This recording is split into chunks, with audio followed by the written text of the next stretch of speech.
Hermanos, buenas noches, tardes, noches, ya con este cambio del horario, ¿no? Es un gusto otra vez estar con ustedes, gracias por venir otra vez y qué privilegio me tocó el poder terminar lo que no terminamos la vez pasada. Así que hoy sí vamos a terminar, tal vez no con todas las escrituras que tenemos, pero con la mayoría.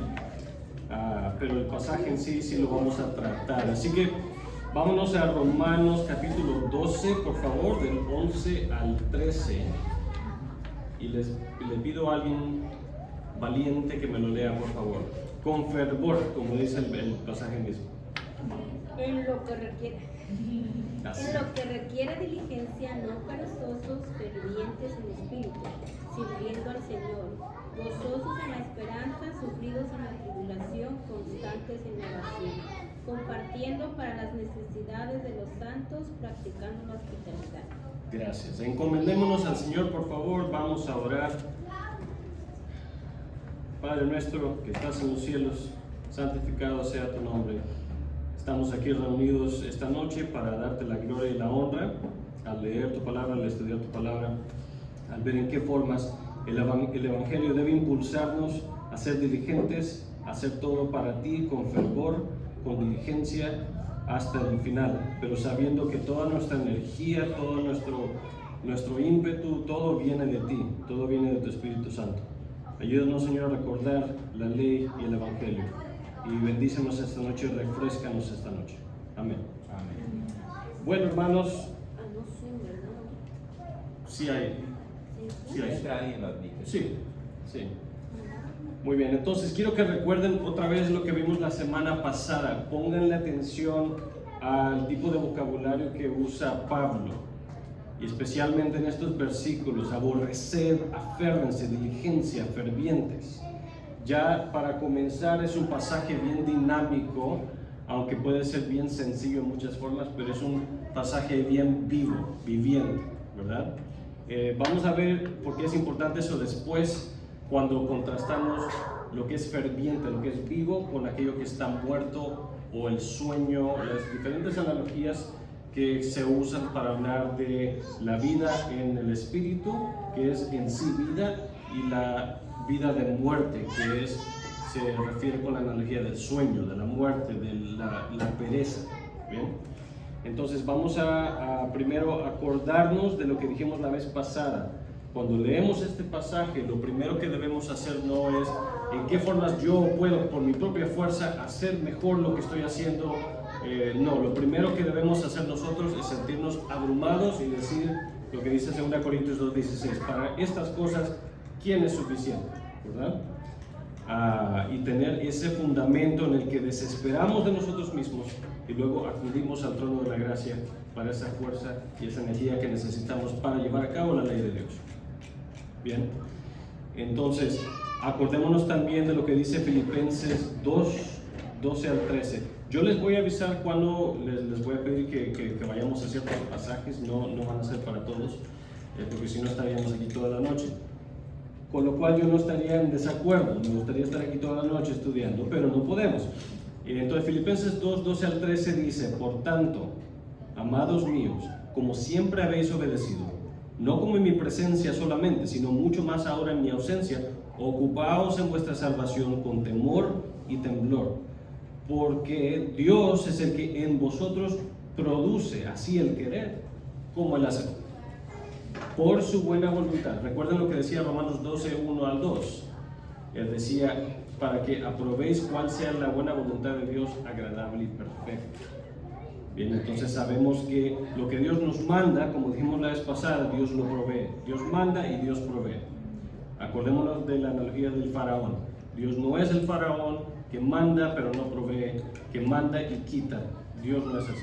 Bien, entonces nos vamos al versículo 11. Esa introducción fue bastante más corta, así que hoy sí nos vamos al pasaje en el versículo 11. En lo que requiere diligencia, no perezosos. Acuérdense lo que dijimos también, comenzando en el versículo 9, o versículo 1, perdón, de Romanos 12, que decía: os ruego pues, por las misericordias de Dios, y cómo todo lo que sigue lo debemos ver con esa introducción. Os ruego por las misericordias de Dios que, así como en el versículo 11 aquí, en lo que requiere diligencia no sean perezosos. ¿Por qué? Por las misericordias de Dios. Os ruego que no seáis perezosos. Eso es lo que Pablo está diciendo. Entonces vean en Proverbios 3, 27 al 30. Hoy si gustan, vámonos a Proverbios 3, 27 al 30. Y alguien me lo lee, por favor. Proverbios 3, 27 al 30. No te niegues a hacer el bien a quien es debido, cuando tuvieres poder para hacerlo. No digas a tu prójimo, anda y vuelve y mañana te daré, cuando tienes contigo que darle. No intentes mal contra tu prójimo, que habita confiado junto a ti. Muy bien, gracias. Entonces, ese pasaje está, lo podemos ver explicado de otra forma también, y no vamos a ir ahí, pero solo para que lo tengan en mente. Y de hecho yo mandé el documento, así que ustedes pueden ver ese pasaje ahí también. En Santiago 2, 14 al 17 habla de aquellos que dicen tener fe, pero esa fe no viene acompañada por obras. Dicen que creen, pero por el otro lado, si viene alguien en necesidad, no proveen. Y aquí dice el pasaje: no te niegues a hacer el bien a quien es debido, ¿verdad? Eso nos lleva de regreso al concepto de la piedad, de lo que hablamos la vez pasada. Por el hecho de ser criaturas de Dios, nosotros estamos obligados a un servicio de por vida hacia Dios. Por virtud de ser criaturas de Dios, debemos nuestras vidas completas hacia Dios. Pero aún más, por ser hechura suya, por la salvación en Cristo Jesús, nos debemos a Él aún más. Y no solo a Él, pero entonces también a su pueblo. Ese es el concepto de la piedad. Entonces por eso dice a quien es debido, tanto a los creyentes como a los no creyentes, pero en particular a los de la fe. Dice cuando tuvieres poder para hacerlo. No dice cuando sean las horas hábiles, dice cuando tuvieres poder para hacerlo. O sea, eso involucra hacer las cosas diligentemente. Estar dispuestos en cualquier momento a hacer el bien a otros, con diligencia. Acuérdense lo que vimos la vez pasada, sin fingimiento, ¿verdad? Y por eso viene de par en par con ser fervientes y servir al Señor. Por eso ven que en las notas he puesto 1, 2 y 3, porque es como una tríada de términos que los tres están apuntando a la misma cosa: hacer las cosas diligentemente, con fervor, porque están sirviendo al Señor. Ese es el punto del versículo 11. ¿Ven? Entonces veamos Colosenses 3, 23 al 24. ¿Alguien más me lo lee, por favor? Colosenses 3, 23 al 24.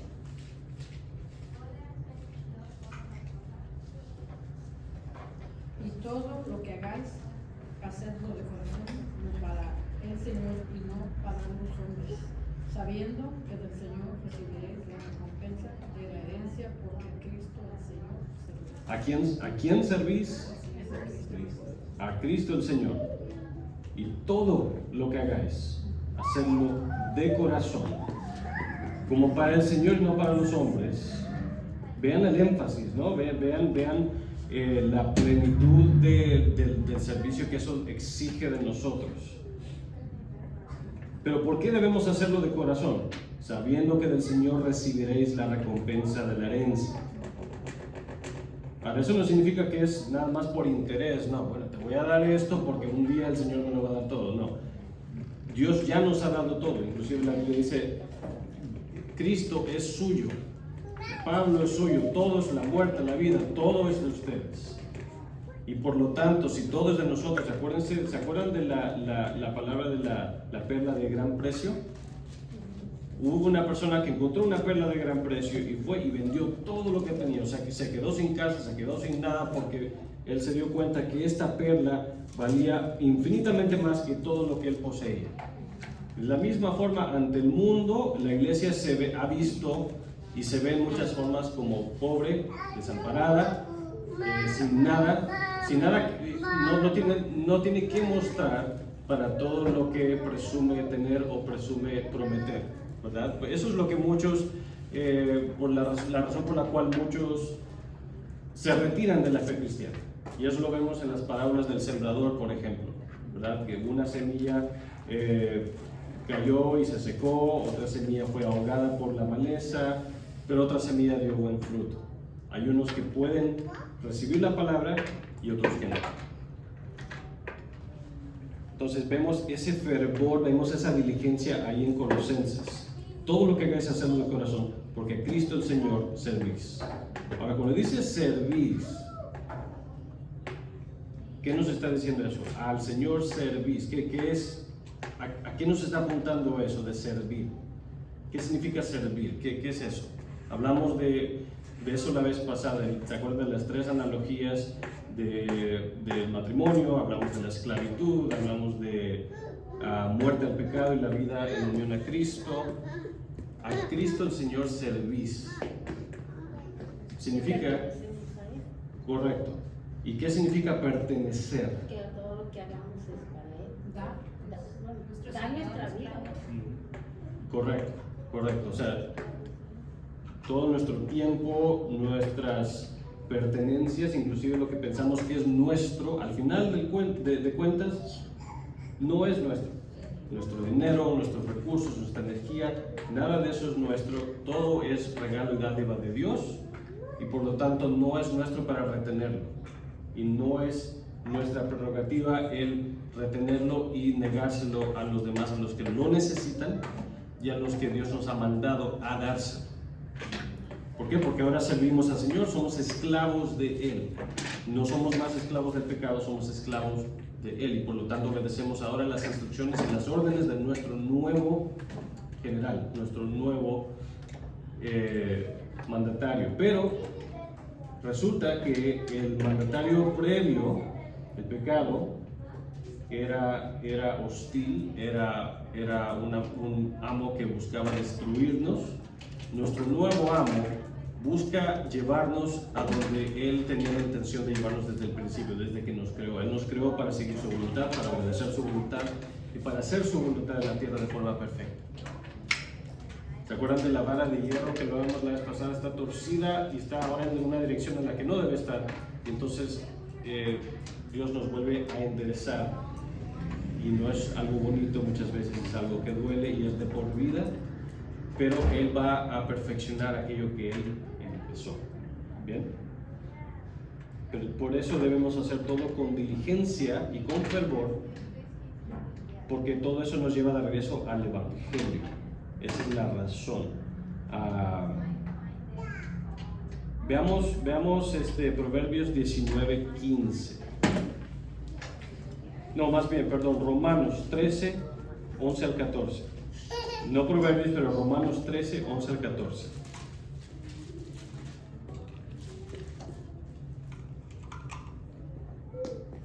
Romanos 13, 11 al 14.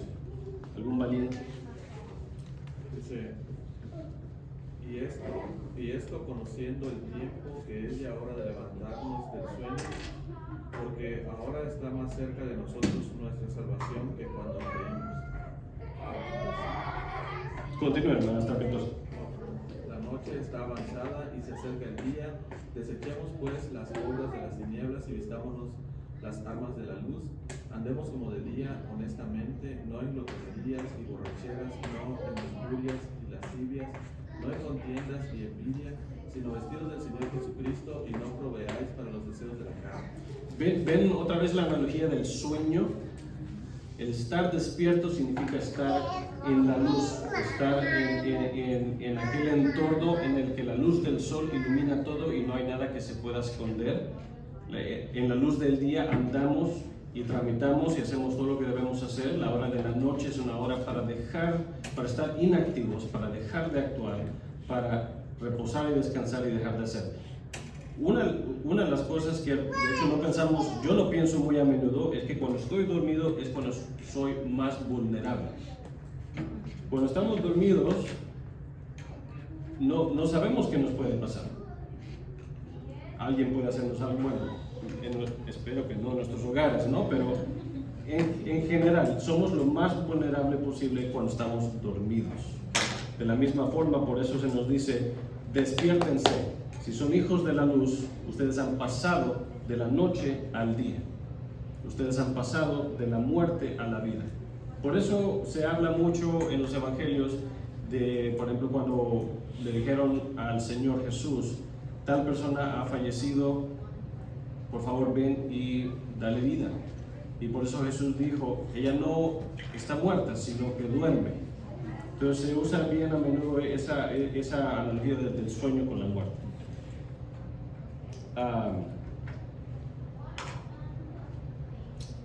Sí, entonces sigamos al versículo 12. Gozosos en la esperanza.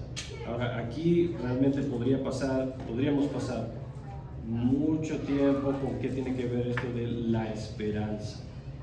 Esto no es una esperanza bonita como que va a venir Navidad y van a haber muchos regalos. Eso le da mucha esperanza a nuestros niños, ¿no? Una esperanza inocente, una esperanza de anhelar ese día bonito que pasamos como familia, ¿no? Esto tiene que ver con la redención de todas las cosas, aquello por lo cual toda la creación está anhelando. De hecho dice, miren Romanos 8, 18 al 25. Y hoy sí los estoy poniendo a trabajar buscando los pasajes, porque quiero que vean las conexiones que podemos hacer aquí en la Biblia misma. ¿Qué les dije? Romanos 8, 18 al 25.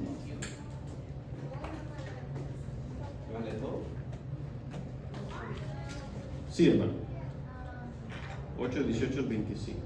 Pues tengo por cierto que las aflicciones del tiempo presente no son comparables con la gloria venidera que en nosotros ha de manifestarse, porque el anhelo ardiente de la creación es el aguardar la manifestación de los hijos de Dios, porque la creación fue sujetada a vanidad, no por su propia voluntad, sino por causa del que la sujetó en la esperanza, porque también la creación misma será libertada de la esclavitud de corrupción a la libertad gloriosa de los hijos de Dios, porque sabemos que toda la creación gime a una y a una está con dolores de parto hasta ahora, y no solo ella, sino que también nosotros mismos que tenemos las primicias del Espíritu, nosotros también gemimos dentro de nosotros mismos esperando la adopción, la redención de nuestro cuerpo, porque en esperanza fuimos salvos. Pero la esperanza que se ve no es esperanza, porque lo que alguno vea que esperarlo, pero si esperamos lo que no vemos, con paciencia lo aguantamos. ¿Ven la relación estrecha ahí entre la tribulación y la esperanza? La oración, la esperanza y la tribulación. Esa es otra tríada de conceptos que van juntos, que están relacionados. Tenemos la esperanza, pero también hay tribulación. ¿Cómo nos mantenemos fervientes? ¿Cómo nos mantenemos diligentes? Cuando viene la tribulación, y se acuerdan de lo que hablamos de aferrarnos, cuando dice aborrecer lo malo, seguir lo bueno, que la palabra original es de aferrarse. Es la misma palabra, de hecho, que se usa para el versículo de memoria que estamos viendo. Por esta razón, el hombre dejará a su padre y a su madre y se unirá a su mujer. Esa es la palabra, aferrarse. Esa es la palabra, no dejar ir. ¿Qué pasa cuando esa pasión que tenemos, ese celo que tenemos va disminuyendo y vamos dejando ir poco a poco la fe? Vamos soltando poco a poco por la debilidad de nuestra fe esas promesas de Dios. ¿Cómo entonces seguimos nosotros? Bueno, aquí nos dice Pablo, gozosos en la esperanza. Gozosos en la esperanza, sufridos en la tribulación, constantes en la oración. Por eso la iglesia primitiva siempre está orando. Cuando vemos el libro de Hechos, vemos que la iglesia siempre está orando. Cada vez que la vemos siempre están reunidos y orando, reunidos y orando. Creo que es por eso que debemos recuperar en la iglesia evangélica las reuniones de oración, los cultos de oración, en los que fervientemente pedimos a Dios y confiamos en Dios, en que Él va a obrar y que necesitamos que Él obre, necesitamos que Él restaure nuestra esperanza, necesitamos que Él nos vuelva a dar esa energía para volvernos a aferrar a Él por su Espíritu Santo. Por eso les digo que es importante, es importantísimo que no veamos esto como un llamado a aférrate mejor. ¿Por qué estás soltándote? ¿Qué es lo que tú estás haciendo mal que tú estás dejando ir a Jesús? Ese no es el mensaje de la Biblia. El mensaje de la Biblia es: regresen al trono de la gracia. Acudan al trono de aquel que se despojó de todo y dio su vida por ustedes y los mantiene en la esperanza. ¿Tiene sentido eso? ¿Van viendo el argumento de Pablo? Bien. Entonces, miren, tengo una cita aquí de Calvino que me gustó mucho. Sé que lo sigo citando, pero esta me gustó bastante. Calvino dice: ya que ambas cosas están muy por encima de nuestras fuerzas, debemos ser constantes en oración e invocar continuamente a Dios para que no permita que nuestro corazón desmaye y sea abatido, o que sea quebrantado por eventos adversos. Pero Pablo no solo nos cita la oración, sino que expresamente requiere perseverancia, porque tenemos una guerra continua y cada día surgen nuevos conflictos que atravesar, los cuales incluso los más fuertes no pueden encarar, a menos que con frecuencia adquieran nuevo rigor. El mejor remedio es la diligencia en la oración para no fatigarnos. Se dice que Lutero decía: tengo tantas cosas que hacer que tengo que orar más. No me alcanza el tiempo, pero debo orar más. Y realmente no, yo hablo por mí mismo, realmente no vivo lo que yo creo. Si realmente creemos que vivimos en un mundo donde hay potestades espirituales, potestades demoníacas que vienen tras nosotros y nuestros hijos, estaríamos orando todo el tiempo, estaríamos en nuestras rodillas todo el tiempo implorando a Dios que nos proteja, que nos dé esa diligencia y ese fervor y nos ayude a perseverar. Adelante, Juan. Constantes en la oración significa necesariamente que vamos a dejar de hacer todo para ponernos a orar, o podemos orar mientras hacemos algo. Claro, incluso si tomáramos, creo que era 1 Tesalonicenses, que dice orar sin cesar. No, pues tenemos que ir al baño, tenemos que tomar agua, tenemos que tomar café, ¿no? Obviamente no se refiere a que estén orando cada momento en el que están despiertos, ¿no? Habla de que en todo lo que uno emprenda, en todo lo que uno haga, sea algo que levantamos ante el trono de gracia, por más pequeño que sea y por más grande que sea, ¿verdad? De hecho, hubo una persona que le preguntó al predicador Steve Lawson, le preguntó: Dios, ¿cómo es que Dios puede escuchar mis oraciones que son tan pequeñas? ¿No está más preocupado Él por cosas más grandes, ¿no? Y la respuesta de él: querida señora, para Dios todo es pequeño. O sea, aún las cosas que digamos nosotros, no, pues hay que orar por la nación, hay que orar por nuestra ciudad. ¿Qué Dios va a querer que ver con mis pequeñas preocupaciones, mis pequeñas cosas? Al contrario, Dios se preocupa por que nosotros dependamos de Él en cada cosa en la que emprendamos, cada día, cada momento. Nuestros hijos, cómo nos llevamos con otros en el trabajo, cómo tratamos con aquellos hermanos, como hablamos la vez pasada, aún aquellos que tal vez nos han hecho mal, cómo vamos a nosotros crecer en santidad en cuanto a eso. No, Dios le preocupa mucho eso. Él no se enfoca nada más en las cosas pequeñas y por eso Él desea nuestra oración. Yo hago una pregunta parecida a la Claro. forma. No cosas pequeñas o grandes, más bien en oraciones pequeñas o largas, elaboradas o como una simple plática. Si deben ser una simple plática o O sea, más detalladas. Porque a veces Bueno, yo en mi caso, yo a veces siento que no oro porque no me estoy de rodillas con una oración elaborada, pero puedo estar lavando los platos y en mi mente. Por supuesto, porque alguien puede estar de rodillas y tener todo ese entorno, ¿no? Pero su corazón no está realmente concentrado en Dios. Tal vez está concentrado en sí mismo, tal vez está concentrado, estoy orando con las palabras correctas, estoy hablando de la forma que se debe hablar, o qué van a pensar, qué va a pensar tal persona, o quiero que me vean orando, ay, miren qué bonito oro. Eso no es lo que Dios promete escuchar. Dios promete escuchar a aquellos que desesperan de sí mismos, saben que son débiles en sí y se acercan a Él, sea como sea. Y de todas formas, nuevamente, a una persona que habla lo más floreado, lo más bonito posible en la oración, aún esa oración es inadecuada e imperfecta. Tiene que ver con la actitud más agradecimiento, ¿no? Tiene que ver con la actitud. Sí, con la actitud de agradecimiento tiene todo el día, o sea, de mantener esa actitud. Correcto. Hermano, correcto. Sí, yo oro, tú sabes, yo no abro la boca. ¿Sí me entiendes? Sí, yo no oro así.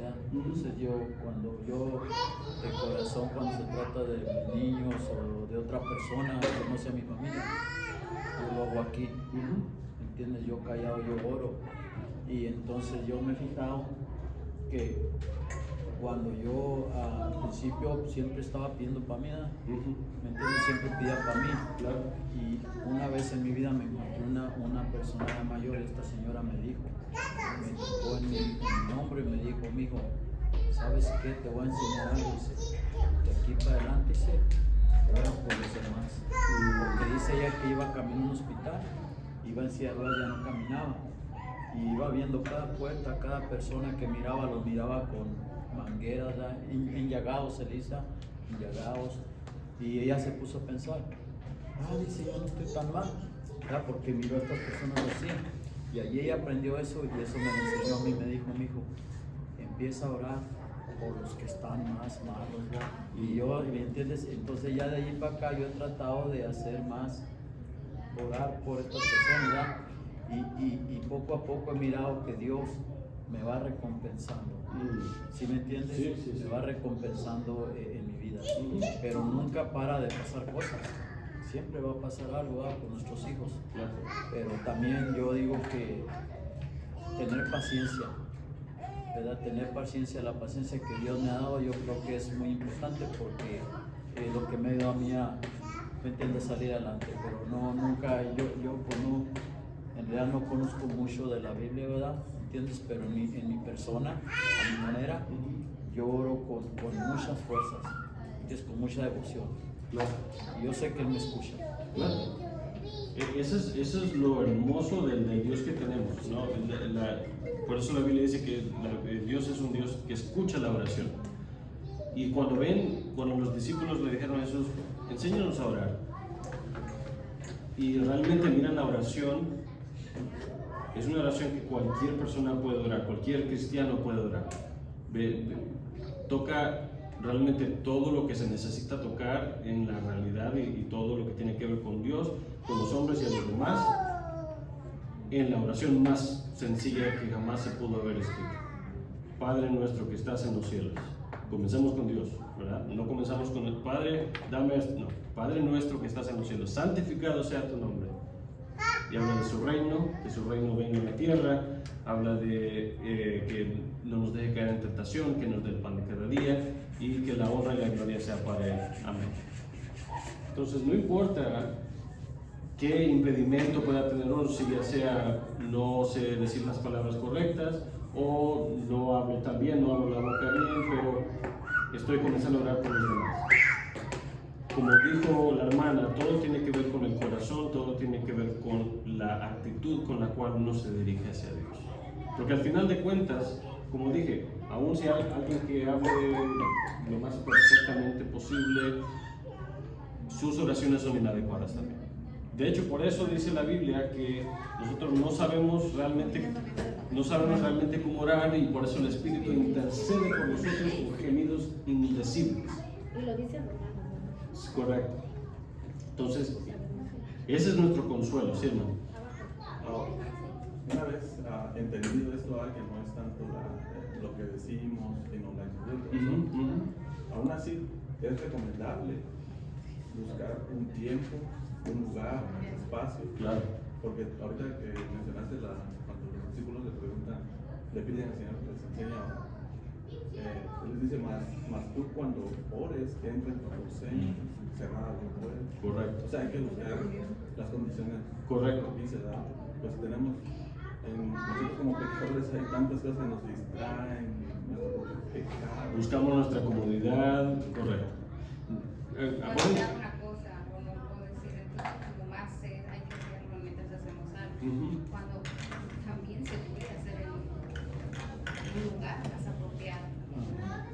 Claro, ¿no? Y cuando vemos el ejemplo de Jesús, sí, que él se levantaba de mañana para ir a orar, porque él sabía, aún siendo Dios mismo, él nos ha dado el ejemplo de cómo nosotros debemos ser. Si nosotros realmente entendíamos la necesidad que tenemos, lo que estamos encarando, como dice Calvino, ¿no? Que necesitamos nuevas tribulaciones cada día, para las cuales necesitamos nuevo rigor. Estaríamos nosotros procurando levantarnos temprano de mañana o acostarnos tarde en la noche para orar a Dios. Pero ojo, cuidado, aquí hay que tener un cuidado porque tampoco vamos a crear una nueva ley, ¿no? Y decir, si realmente quieres ser cristiano tienes que levantarte temprano y orar. Si realmente quieres ser cristiano tienes que acostarte a las 3 de la mañana orando. Ahí entonces nos vamos al legalismo, porque no nos impone eso la Biblia, pero nuevamente por eso, acuérdense lo que hemos estado estudiando del 9 al 13. Os ruego por las misericordias de Dios, apelo a su nueva naturaleza, apelo a esos nuevos afectos que han sido redimidos. Estoy apelando a esa naturaleza que está siendo puesta de regreso en la posición en la que debe estar, a esos nuevos deseos de adentro de ustedes, a ese afecto entrañable y ese celo que ustedes están teniendo crecientemente por el poder del Espíritu para agradar más a Dios y hacer bien a los demás. Os ruego, os apelo a eso, a que sean constantes en la oración, que sean diligentes en la oración, a que lo hagan con fervor. Pero realmente creo que la iglesia primitiva, ellos realmente creían que al orar Dios podía obrar, Dios iba a obrar, y por eso oraban. Realmente, ¿cuán seguido nosotros tal vez creemos que Dios puede obrar, pero no oramos porque realmente no creemos que Dios va a obrar? Ahí es donde viene la fe también, que realmente creamos que Dios puede obrar, que al orar por nuestros hijos que Dios va a obrar, que al orar yo a lavar platos que Dios puede obrar, sea como sea que lo digamos, porque sabemos que al final de cuentas el Espíritu intercede por nosotros. Y ahora, ¿quiere decir eso que no debemos crecer en el conocimiento de la palabra de Dios para orar de una forma más bíblica? Pues claro que no, claro que debemos hacer eso, porque podemos caer por el otro lado en una forma de pereza, en la cual decir, no, pues Dios sabe lo que quiero decir, así que no importa cómo lo diga, no importa si digo una herejía en mi oración, ¿no? Y no, debemos crecer en la ciencia, por eso Pablo menciona mucho eso. Oro porque crezcan en la ciencia y el conocimiento de Dios para que puedan aprobar la buena voluntad de Dios.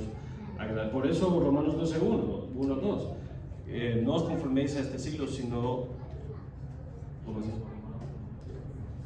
Sí, por la renovación de vuestro entendimiento, para que aprobéis. Renovaos, crecer, para que puedan entonces continuar entendiendo la buena voluntad de Dios agradable y perfecta, y puedan vivir y encaminarse en la luz, encaminarse en el día y no en la noche, y no en el sueño. Por eso despierten, ¿verdad? Caminen, no caigan en el sueño, sean gozosos en la esperanza, sufridos en la tribulación, constantes en la oración. Entonces, vamos a seguir. ¿Algún otro comentario o pregunta? Eso estuvo excelente, me encantó eso. Ya le volteó el que está viendo. El que está viendo precisamente el promedio, en el primer versículo que dice: presentéis vuestros acuerdos. Una de las cosas que cuando hacen el legalismo, hablando de iglesias hispanas, donde que para ellos nuestro cuerpo quiere hacer tamales. Hay que eso, por lo hay que apuntar dinero a lo bueno. Entonces, algo que yo siempre lo he aprendido y siempre lo he discutido, que no es por ahí el asunto, que ya huele más a tamales que oración, ¿verdad? Entonces, es algo puede durar mientras hace pero- tamales. Eso es lo que estamos hablando. No, sí, pero estoy viendo como el malentendimiento de la palabra y por qué. Yo ya le digo ya es otro padre. Nuestra gente tristemente está tan malentendido, entonces, pues, es como que nosotros en lugar de adaptar la palabra a nosotros, o sea, nosotros hacemos la Biblia para como nosotros pensamos. Y tristemente, por eso lo cambiamos, porque con la palabra dice que es Biblia eficaz y por eso cambias, y si no lo entiendes, pues no cambias. Así es. Es que tiene que haber un balance. Ni a mi izquierda. No, es que las obras son buenas, pero cuando se convierte que ese versículo, veo yo que lo ponen como obras, entonces ya es legalismo, entonces para agradar a Dios. Y cuando te confías solo en la gracia, haces pereza. Te duermes. Sí, también. Entonces es único. Y como de lo que dice que la buena voluntad agradable y perfecta, uno cuando llega, que lo ve por primera vez, uno dice, ¿qué es? ¿No? O sea, es como para ustedes como la voluntad de Dios, es como borrosa, por decirlo así, pero mientras vamos creciendo en la palabra de Dios, esa se nos va haciendo más claro, vamos viendo cuál es la voluntad de Dios agradable y perfecta, ¿verdad? En cada área de la vida. Claro, excelente. Han dicho tanto que es buenísimo. Lo de lo borroso es una analogía excelente, porque por ejemplo dice la Biblia también que lo que no es de fe es pecado. O sea, los no creyentes no pueden al final de cuentas realmente hacer nada que sea agradable a Dios. Pero los que tenemos el Espíritu de Dios, sí podemos agradar a Dios. De hecho, sí agradamos a Dios. Ese es un pensamiento inefable realmente cuando lo pensamos. Que nuestras acciones de hecho agradan a Dios. Acciones, por supuesto, hechas en conformidad con la voluntad de Dios. No estoy hablando del pecado, obviamente. Pero nuestras obras de hecho agradan a Dios en una forma similar a cómo las acciones de nuestros hijos nos agradan a nosotros. Dios acepta, aprueba esas obras que nosotros hacemos en fe, que hacemos hacia los demás y hacemos hacia Dios. Y es eso de los tamales, hermana, me lleva al versículo 13, compartiendo para las necesidades de los santos. Práctica. Así que gracias, hermano. A ver si lo encuentro aquí. Sí, miren, vámonos. Sé que ya queda poco tiempo, pero vámonos a Hechos 4:32 al 35. Hechos 4:32 al 35.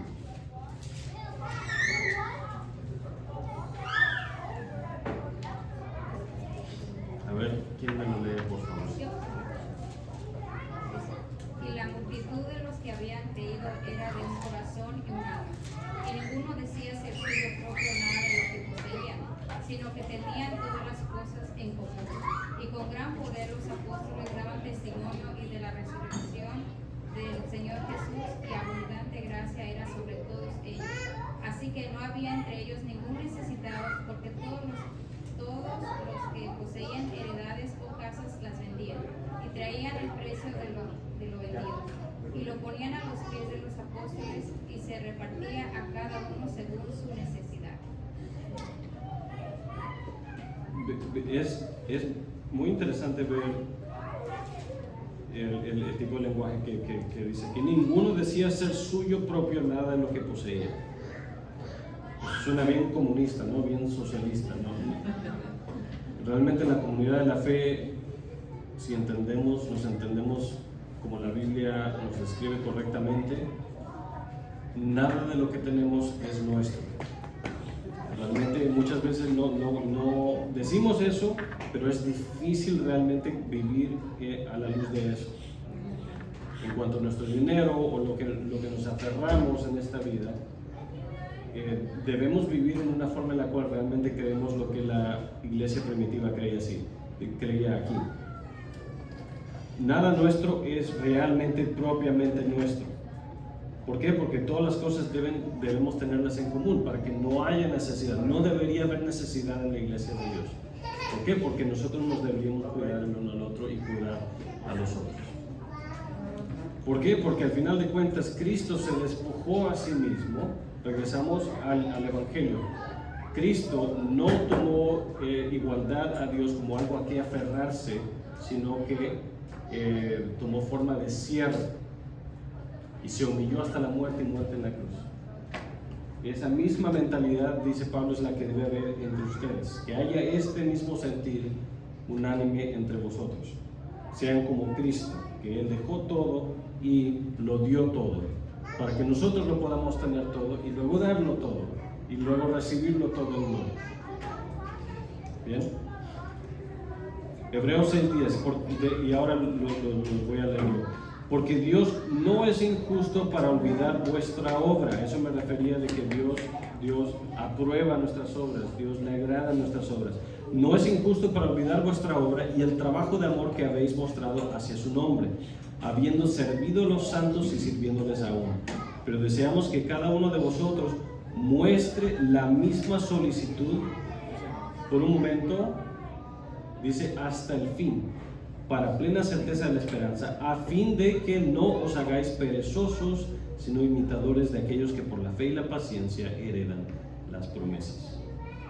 Al final de cuentas, nosotros una vez éramos extranjeros y por eso continúa diciendo, practicando la hospitalidad. Deuteronomio 10:19 dice, amaréis pues al extranjero, ahora estamos hablando de aquellos fuera de la comunidad de la fe. Amaréis pues al extranjero porque extranjeros fuisteis en la tierra de Egipto. Una vez nosotros éramos aquellos en Egipto, Dios nos trajo fuera. Y por lo tanto debemos mostrar la misma bondad a aquellos que todavía están en Egipto, de manera que Dios mediante Él tenga misericordia de ellos, así como tuvo misericordia de nosotros, ¿no? Entonces, si Dios se despojó a sí mismo de todo, nosotros deberíamos no tener ningún problema o incomodidad o contratiempo de hacer todas las cosas con diligencia, con fervor, sabiendo que servimos al Señor. Y por lo tanto, cuando estemos en tribulación debemos perseverar, gozosos en la esperanza, constantes en la oración, sabiendo que nuestra fuerza viene de Dios, compartiendo con las necesidades de los santos. Realmente deberíamos tener ese fervor en el que no me importa si lo pierdo todo, porque Dios me ha dado la salvación de mi alma, la salvación de mis hermanos y mis hermanas, las promesas de Dios en su pacto, de manera que yo no tengo por qué aferrarme a estas cosas. Tengo una esperanza mayor, tengo una riqueza mayor, donde el moho no come, el ladrón no hurta, donde eso nunca acaba. Todo palidece a la luz de las promesas de Dios y la esperanza de Dios. Aquí en este versículo específicamente se refiere a la iglesia. ¿Cuál? ¿El 13? Porque dice la necesidad de los santos. Sin necesidad de los santos, y luego dice practicando la hospitalidad. En el original, la hospitalidad significa amor hacia los extraños. ¿Recuerdan que hablamos de que es fácil ser hospitalario entre nosotros? Es fácil mostrar bondad hacia aquellos que nos pueden dar bondad, que nos pueden tratar de la misma forma. Es fácil hacer eso, no nos cuesta nada, no nos quita nada, no sufrimos nada. Es más, aquí y nos caen bien y viceversa, y todo bien, perfecto. Pero aquí Pablo dice, no, ustedes deben ser sufridos en la tribulación. Busquen a aquellos que no van a pagarles de la misma forma. Busquen a aquellos que no les han pagado de la misma forma, de hecho que les han dado mal por bien. Mal por bien, ¿verdad? Busquen a aquellos que les han dado mal por bien. Porque de la misma forma Jesús vino a los suyos y los suyos no ¿qué? No recibieron. Más aquellos que le recibieron, no porque eran buenos, no porque eran mejores, aquellos que le recibieron porque Cristo les cambió su naturaleza, les dio la potestad de ser hechos hijos de Dios. ¿Bien? Por eso se nos llama a nosotros a hacer lo mismo. Si sufrió nuestro amo, si sufrió Dios mismo en la carne, nosotros también vamos a ¿qué? A sufrir. También se nos dice, el siervo no es mayor que el amo. Y el hijo no es mayor que el padre, etcétera, etcétera. Por lo tanto, nosotros no vamos a escapar de esas cosas. Se nos llama a hacer algo que es casi contra la lógica, ¿no? Esmérense, métanse al fuego, básicamente. Vayan a hacer aquello que es difícil. ¿Por qué? Porque al final de cuentas no podemos por nuestras propias fuerzas. Acuérdense de esto, ley evangelio, ley evangelio, ley evangelio. Tienen que taladrárselo eso en su mente. Se me llama a amar a este hermano y porque yo puedo hacerlo por mí mismo. Si tratas de hacer eso, pues no vas a agradar a Dios. ¿Cómo vas a agradar a Dios? Haciéndolo por el poder del Espíritu. Dios es el, como estás haciendo que busquemos esas realidades y esas oportunidades. Y que no queramos hacerlas esas difíciles que nosotros debemos de buscar hacerlo. ¿Se acuerda de Jonás? Aquí está la oportunidad, Jonás. Yo me voy para allá. No, te vienes para acá. ¿Por qué? Al final de cuentas, porque Dios amó a Jonás. Dios amaba a Jonás y por eso estaba enderezándolo de una manera que le fue bien doloroso para Jonás, para hacerle ver cuál era la voluntad de Dios agradable y perfecta, que era salvar a los de Nínive. Quería comentar que cuando dice, me imagino para las necesidades de los santos,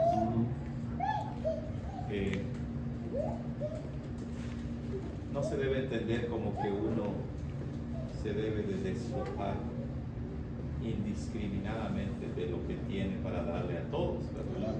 Porque la palabra clave es necesidades, o sea, no todo lo que alguien dice o que pida se le va a dar, ¿verdad? O sea, tiene que ser una verdadera necesidad. Y un cristiano maduro a veces, aunque tenga una necesidad, sabe que primeramente es su responsabilidad, ¿verdad? Luchará por suplir esa necesidad. Pero si por alguna razón de la providencia de Dios no puede, es ahí donde después de intentar, y si no hay otra opción, puede acudir a la iglesia. Porque si no, entonces lo que se entiende allá afuera, ¿verdad? Creo que alguien una vez comentó que una persona le dijo, se va a la iglesia para que te ayuden.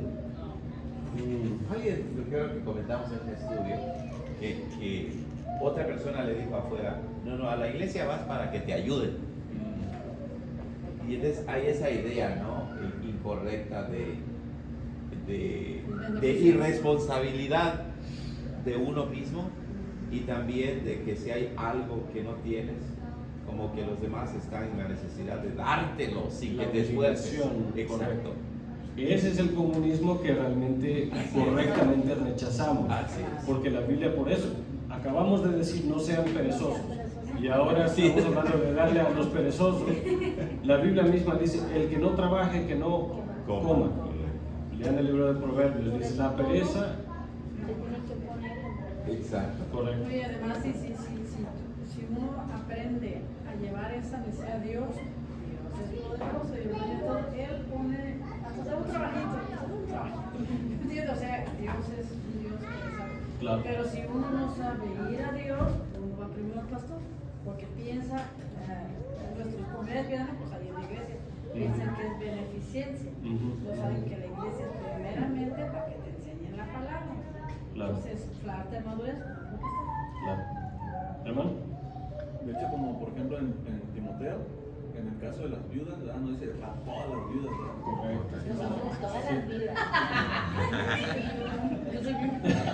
No, la verdad, o sea, necesita a las que tengan necesidad, ¿verdad? Correcto. Y ya no todas las que pueden todavía, tienen familia, ahí va discerniendo, ¿no? Claro, claro. Tiene más que ver con, en general, cuál debe ser nuestra actitud. Debe ser una actitud de estar dispuestos a no tenerlo todo en común, pero no vamos a poder tener todas las cosas en común si no producimos nada. Entonces vemos ahí a lo que Pablo realmente está llegando y cómo lo centramos eso en el Evangelio. Sí. Todas las necesidades no son solamente económicas, materiales. Correcto. Se puede ayudar en aconsejar, se puede ayudar en soportarnos unos a los otros, porque hey, te puedo cuidar un niño ahorita, en cualquier cosita se puede ayudar. Claro. Tiene que ser algo material. O sea que lo más es que nosotros metemos nuestra mente carnal no a cosas, aquí a lo que está haciendo, está apelando, como usted dice, a nuestra nueva naturaleza. O sea, de ninguna manera está apelando a que seamos flojos, sino a los, ¿verdad? Sino a, como decía el hermano, a los cristianos responsables, ¿verdad? Correcto. Sí. Y en último lugar, acuérdense de las palabras que usan, ¿no? Con fervor, que es algo que es algo que está hirviendo, ¿no? Algo que está móvil, algo que está activo, que inclusive hay comida que no va a saber bien para nada si está fría, pero si está caliente, si la sopa está caliente, entonces es como debe saber. Por eso Dios mismo dice en Apocalipsis, como no eres frío ni caliente, te vomitaré de mi boca. Por eso dice, los que duermen están muertos, los que corren, los que viven, están vivos. Pero viven con una vida, con un aliento que no viene de ellos mismos, sino viene de Dios. ¿Ya? Creo que con eso concluimos, hermanos. ¿Por qué no oramos? ¿Alguien me ayuda a orar? Me gustaría escuchar una voz que no hemos escuchado esta noche. Moisés.